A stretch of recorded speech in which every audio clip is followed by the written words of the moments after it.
Hey everyone, and welcome to today's video, which is going to be a reading update. I wasn't even sit down and do a color and chat tonight, so I figured why not go ahead and just start a reading update, because it's been about a month now since I've done one, so time to go ahead and go do one. So I haven't finished a book. Between moving and everything else, I just haven't been in the mood to really sit down and read, so I haven't made much progress. I did start a few books, we talked about them, and then I got some books from the library, so it's going to be more of like a library haul, current checkouts than anything. So after the move, I decided I want to read a romance novel for my Harlequins, so I picked up High Riding Hero. This is by Joey Light. I am going to be putting this back on my shelf and just DNFing it. I did not really like it. This is about Victoria Clay, who inherits half of a town. It's a like an Old West reenactment town, and she inherits half of it, and the other owner thinks she's in there trying to change everything when she's just trying to learn what's going on, and she's trying to like better it by like hiring new people, hiring new actors. So the other owner, hires the male interest, the male love interest of the story, Wes Cooper, to come and kind of wrangle her in or keep track on her. And I didn't really like it. It was pretty much like one of those older classic kind of romances that was like, let's victimize the woman and let's, kind of just like vilify her when she's just trying to like learn and make the town better in her way, because she is from the city, she doesn't know much things, so she wants to learn, and the other guy, our owner, really isn't giving her the chance to learn it or anything like that. So it's like, I'm just gonna go ahead and put this back on my shelf, maybe read it another time, maybe not. I haven't made any progress in Love Eternal. I am still right here, 120 pages in. I'm hoping to pick some back up. Actually, the reason why I did not pick this book up is because I put it on my shelf to make room for all the books, and then it just never got back off my shelf. So maybe now it's off my shelf, I'll start picking up. And right at the point where Mary Luce has embarrassed Rage with her words, because Rage is bonded to her, because the vampires in the story, they get bonded to either a female of their race, or a vampire, or a human, or whatever, and it happens with people of the same gender, or everything like that as well. But he is bonded with a human, and humans don't feel that bond right away. It's more, as love works normally. It's not just like a boom instant thing, and he's kind of following her around, always showing up, trying to be interested in her. And she says, why is he acting, or says something along the lines of that he's acting like a stray dog. Those two words mortally wound, him, and he was just trying to take his frustration out in the gym, and it's hilarious. So yeah, I will pick this back up, because definitely when I keep reading on these books, I absolutely love them. And I need to get caught back up to The King, which I think is book, 3, 4, 5, 6, 7, 8, 9, 10, 11. I think it's book 12. It's book 12. The last one I read was Lover at Last. And then I read the first 100 pages of The King and got myself burnt out. So at that time I was reading from the library, and now I own them all because they were gifted to me. So I can take my time with them and not burn myself out. So another book from my shelf that I really want to start reading, and I'm just going to start very slowly, just read one story a night, or maybe a few if I'm still in the mood, but mostly just try to focus on one story, is I want to work my way through the Complete Grimm's Fairy Tales. It has a really nice leather-bound edition with the sparkly gold pages. And I'm going to read maybe one a night. There is, I think, 201 in here. There's 201 and then 10 legends in here, so there are 211 stories. So definitely be seeing me read this a lot, but I just want to try reading at least one a night before I go to bed. I have read a few. I was on number 3, so I read the first 2 already. And all these stories here are short, like maybe 1-2 pages at most. So, but I just want to start working through my way through this and finally kind of complete this collection. I've had this book for about maybe 7 years now, I think. So I want to start, actually working through it. Excuse me. Now on to library books. So I have a DNF for one of these already, so I will be talking about that, but it's at the end, so I can get spoilerish about it. But I have, let's see, 1, 2, 3, 4, 5, 6, that's 7 total then. So the one I'm currently reading is Dorothy Must Die by Daniel Page. This is a sequel, I guess you could say, to The Wizard of Oz. It's about Amy Gunn,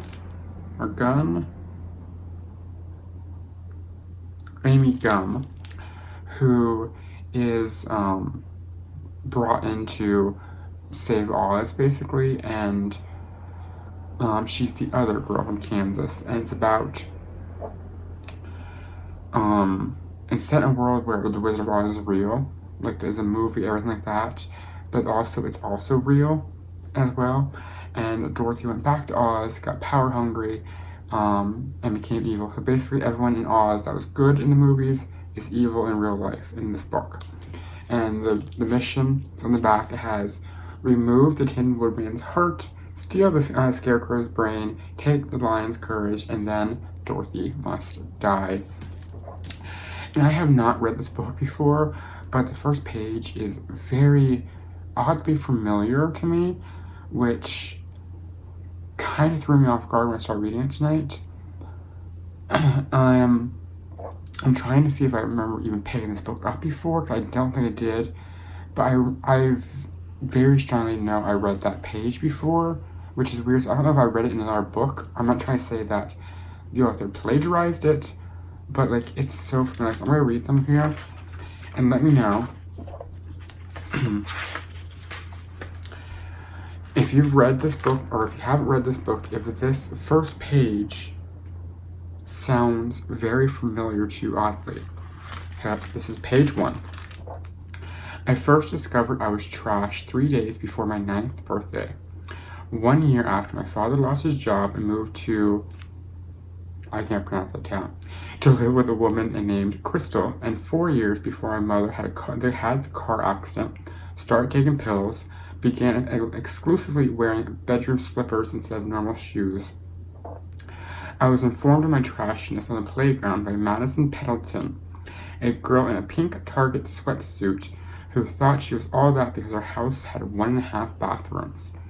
Salvation Amy's trailer trash, she told the other girls on the monkey bars while I was dangling upside down by my knees and minding my own business, my pigtails scraping the sand. That means she doesn't have any money and all her clothes are dirty. You shouldn't go to her birthday party or you'll be dirty too. When my birthday party rolled around that weekend, it turned out everyone listened to Madison. My mom and I were sitting at the picnic table at Dusty Acres Mobile Home Community Recreation Center, wearing our sad little party hats, our sheet cakes gathering dust. It was just the two of us, same as always. After an hour of hoping someone would finally show up, Mom sighed and poured me another cup of Sprite and gave me a hug.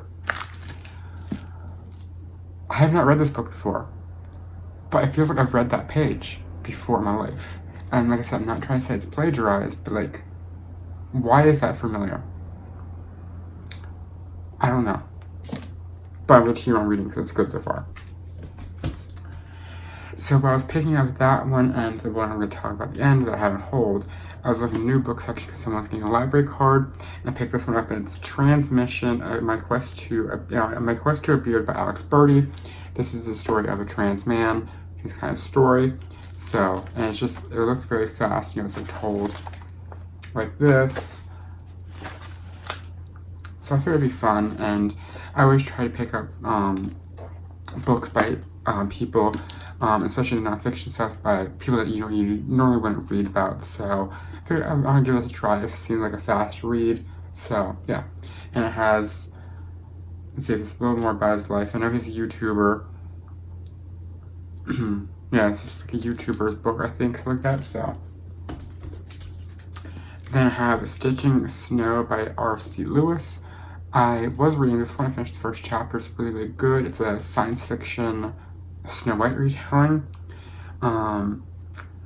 Didn't make it very far past the first chapter, but the first chapter was very good. I just haven't picked the book back up yet, but it probably will be picked up right after Dorothy Must Die. Next book is Love and Luck. I read the first book. This is a spiritual sequel to Love and Gelato. Loved that book. It's absolutely amazing. And this is about the main character from that book's friend who goes to Ireland and finds love.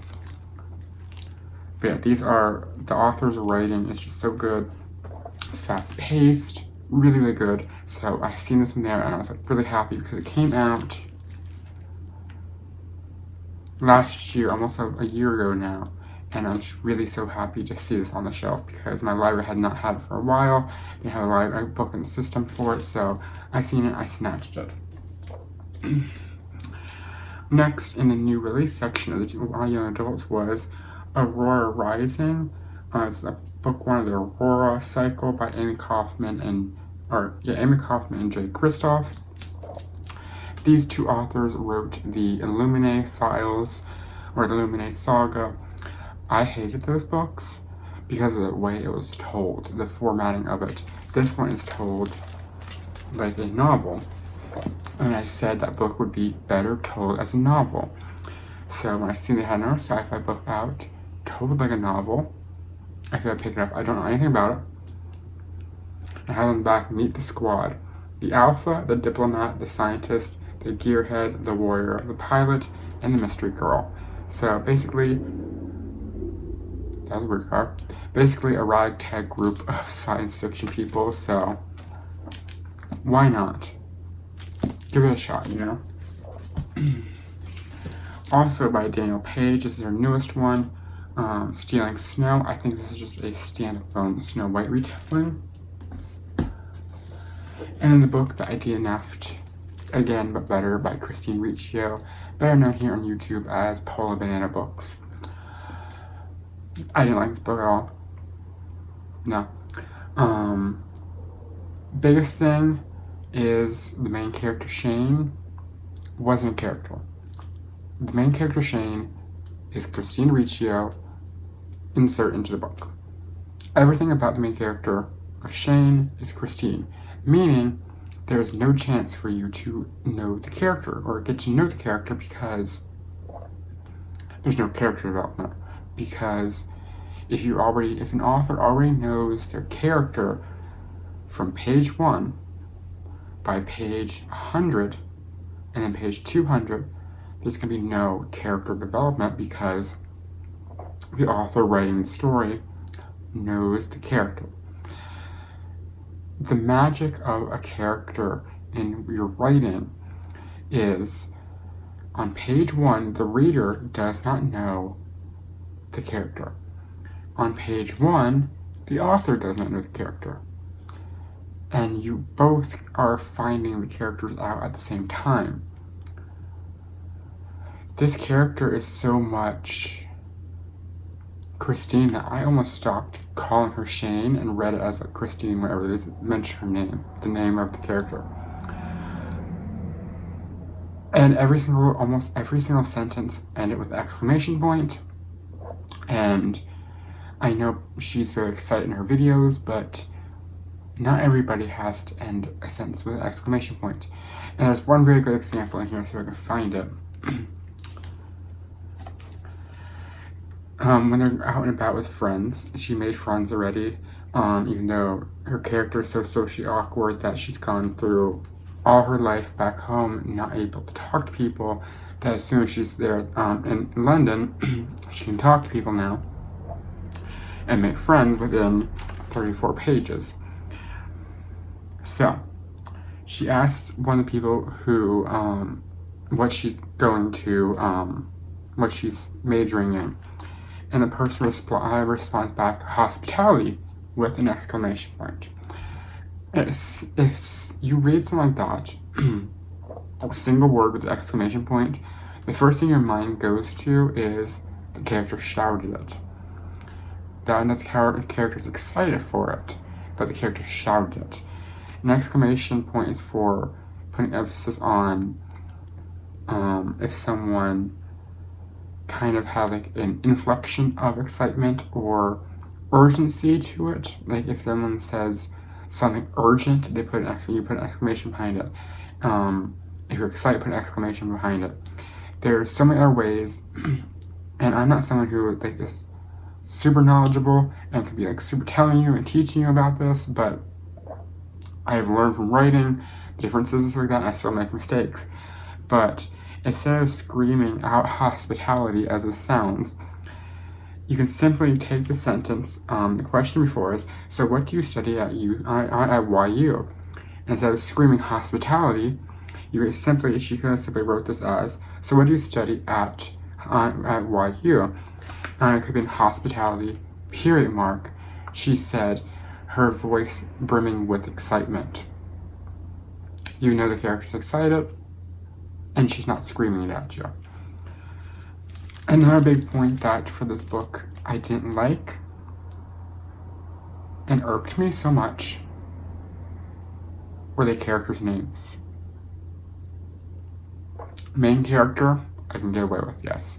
The main character's name, her name is Shane. That's a unisex name.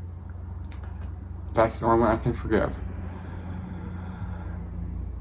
I want to know, like, I'm not trying to say that Christina Riccio kind of fat-shamed people without knowing it, but why was the only character in the book described as curvy named Babe? And the little reference in there is Babe, like after the pig from the movie. So, like, subtly, you're calling the only curvy person a pig.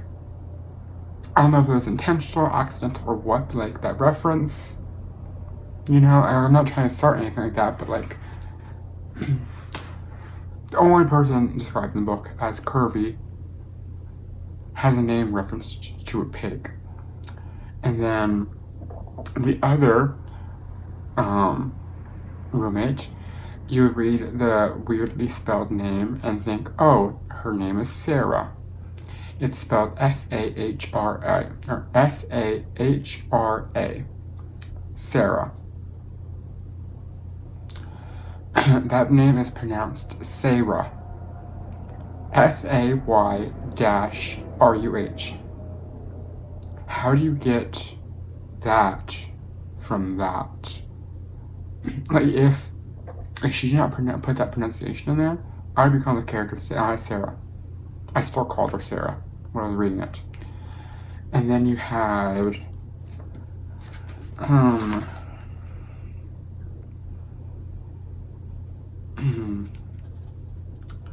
where was the other people?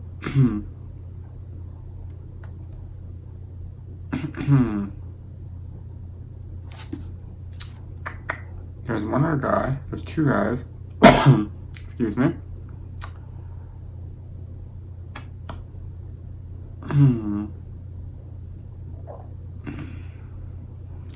Atticus, normal name.